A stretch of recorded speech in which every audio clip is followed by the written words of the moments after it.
9 may xotira va qadrlash kuni. Insonga har kuni tinchlik, osoyishtalik va xotirjamlik kerak. Tinchligini yo'qotgan xonadon ham, mamlakat ham aslo xotirjam bo'la olmaydi.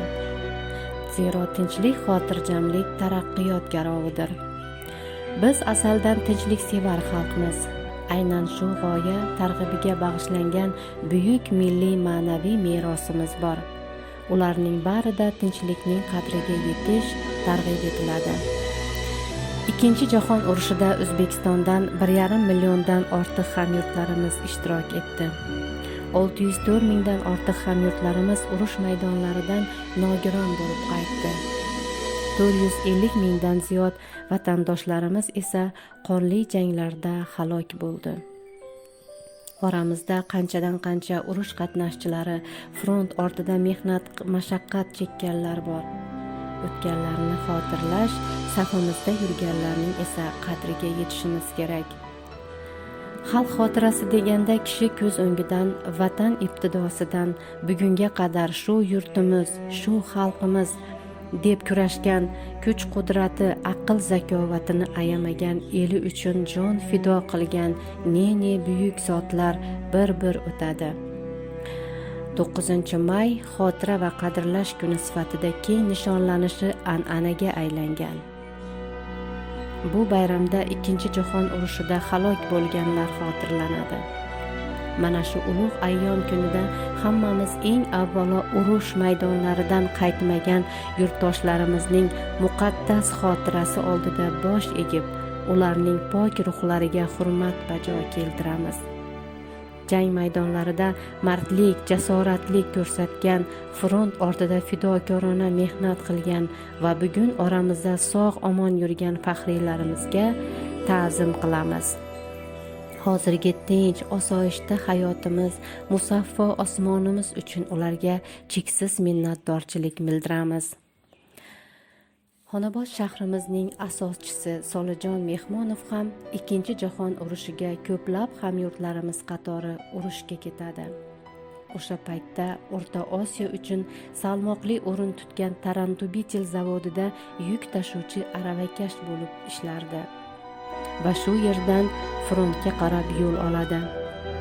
4 yil davomida bu yog'i Berlin, bu yog'i Kuril orollari oralig'ida necha bor yaralanib, necha bor tiklanib, o'lim bilan yonma-yon yurdi. Hech shubhasiz bu dahshatli urush butun insoniyat qatori bizning xalqimizga ham mislsiz kulfatlar va yo'qotishlar olib keldi.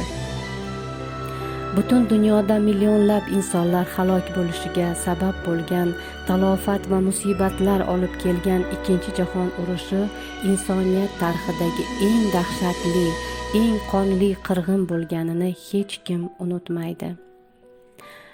Ushbu beshafqat urushda qatnashganlar 1,5 milliondan ortiq o'zbekistonliklarning 1,5 millionidan ziyodi halok bo'lganini xalqimiz hech qachon yodidan chiqarmaydi.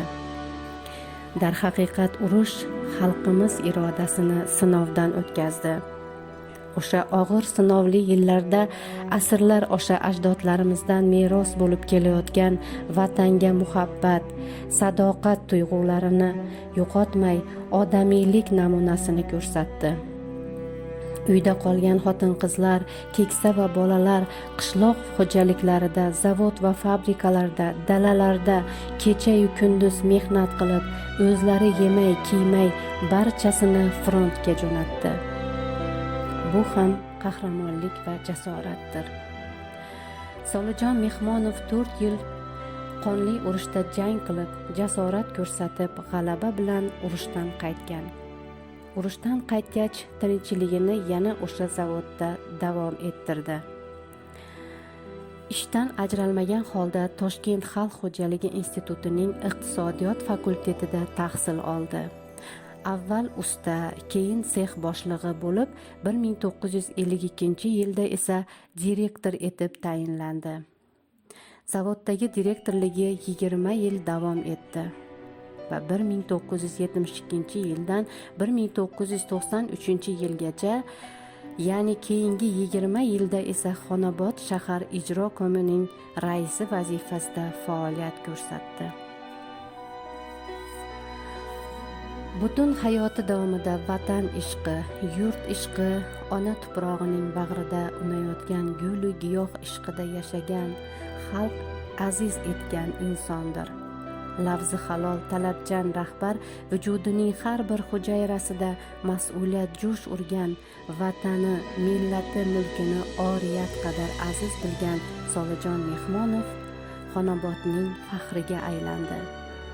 Go'zal Xonobod og'ushida bo'y cho'zayotgan har bir navniholga o'z farzandi kabi mehr berib, hovuchida suv tutgan bog' shaharning umriga umrini tikib, osmonida yulduz bo'lib porlagan ana shunday bir fidoyi inson Xonobodning Solijoni edi.